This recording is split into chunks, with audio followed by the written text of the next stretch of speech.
Welcome to Devi's kitchen. இன்றைக்கி நம்ம தேவிஸ் கிச்சனில் ஒரு 15 நிமிஷத்தில் செய்யக்கூடிய பிரேக்ஃபாஸ்ட் ரெசிபி தாங்க பார்க்க போகிறோம். வாங்க வீடியோக்குள்ளே போயிடலாம். வீடியோக்குள்ளே போகிறதுக்கு முன்னாடி தேவிஸ் கிச்சனை சப்ஸ்கிரைப் பண்ணுங்கள், சப்போர்ட்டு பண்ணுங்கள். இப்போ வாங்க நம்ம வீடியோக்குள்ளே போயிடலாம். இப்போ 2 ஸ்பூன் அளவுக்கு எண்ணெய் சேர்த்துக்கோங்க. எண்ணெய் காஞ்சதும் 1/4 டீஸ்பூன் கடுகு, 1/4 டீஸ்பூன் கடலைப்பருப்பு, 1/4 டீஸ்பூன் உளுந்தம்பருப்பு, ஒரு 10 ஜீரகம் சேர்த்துக்கோங்க.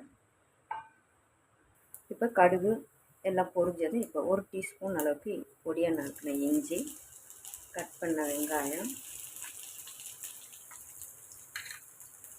காரத்துக்கு மிளகாய்,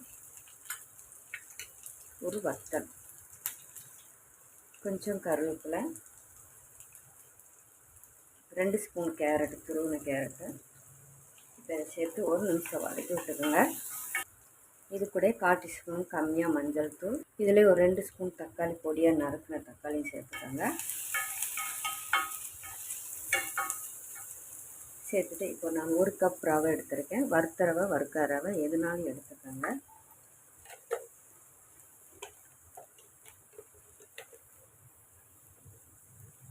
உப்புமாவுக்கு தேவையான அளவுக்கு உப்பு சேர்த்துக்கோங்க. சேர்த்துட்டு இப்போ கலந்து விட்டுக்கோங்க.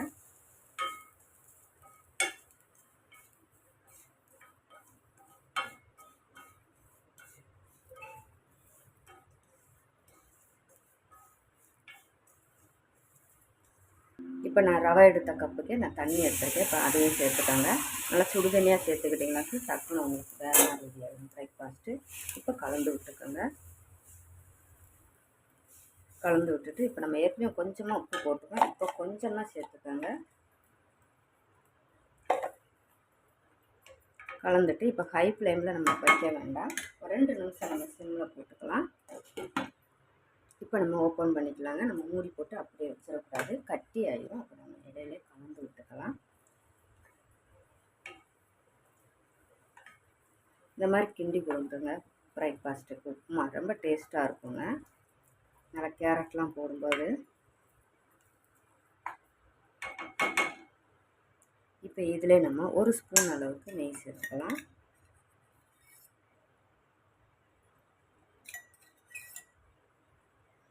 நெய் சேர்த்துட்டு இப்போ அதே ஒரு 2 நிமிஷம் நம்ம அப்படியே மூடி போட்டுக்கலாம் சிம்மிலேயும்.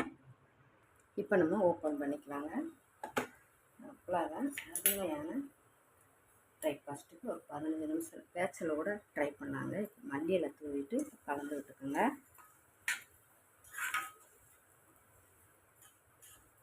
ரொம்பவே சாஃப்டாக நல்லா சாப்பிட்றதுக்கு ரொம்ப அருமையாக இருக்குங்க.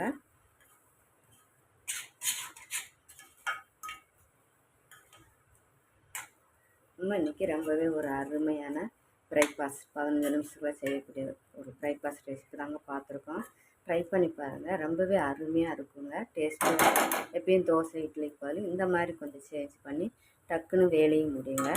இது மாதிரி ரெசிபிஸ்லாம் வேணுன்னா கமெண்டில் கேளுங்க. தேவிஸ் கிச்சனை சப்ஸ்கிரைப் பண்ணுங்கள், சப்போர்ட்டு பண்ணுங்கள். தேங்க்யூ.